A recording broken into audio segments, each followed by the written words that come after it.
I'm Kevin Price with your Price Point Edition. Do want to remind you to check us out over there at priceofbusiness.com for my radio show, which is on Business Talk 1110 AM KTEK in Houston, Texas, called The Price of Business, and also at usdailyreview.com. I want to talk a little bit about this horrible disaster in Moore, Oklahoma, just south of Oklahoma City, an incredible loss of life, incredible damage, potentially the worst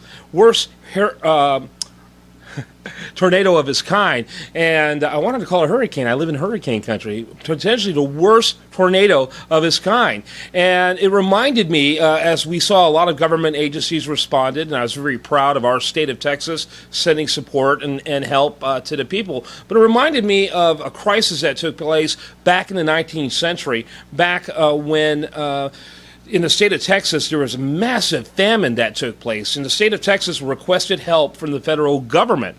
And when Grover Cleveland got that request, President Cleveland looked at that and said, you know what, unfortunately, we're not able to help with this because it's unconstitutional for the federal government to help any state in this way. We don't have any constitutional right to do so. But I will make a request of the American people to help you.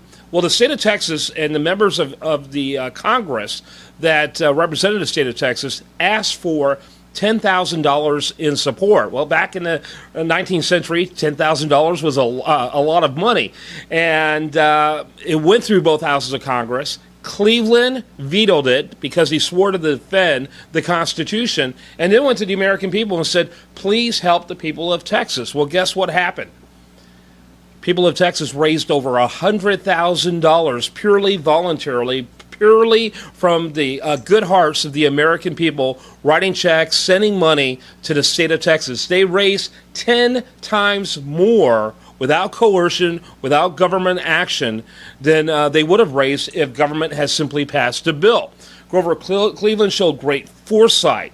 He showed great restraint as a president, not abusing what his Constitution that he had swore to defend said he could and could not do, and showed great belief in the American people by making an appeal to the public and saying, let's help our neighbor, not through coercion, but out of the largeness of our hearts. We need that kind of attitude today. Today, the United States government has a $17 trillion debt. That and now over 20% of the spending of the federal government is just to pay the interest on the debt. We are literally stealing money from generations that aren't born yet in order to pay for government programs today. We need that attitude of Grover Cleveland, that one of restraint, that one of belief in the American people, that one of rule of law. And again, we know the American people will not only provide for the people of Oklahoma, but do so abundantly. We need that. We need that in this country today. I'm Kevin Price. That's my perspective. I'd love to hear yours. Want your email at info@usdailyreview.com.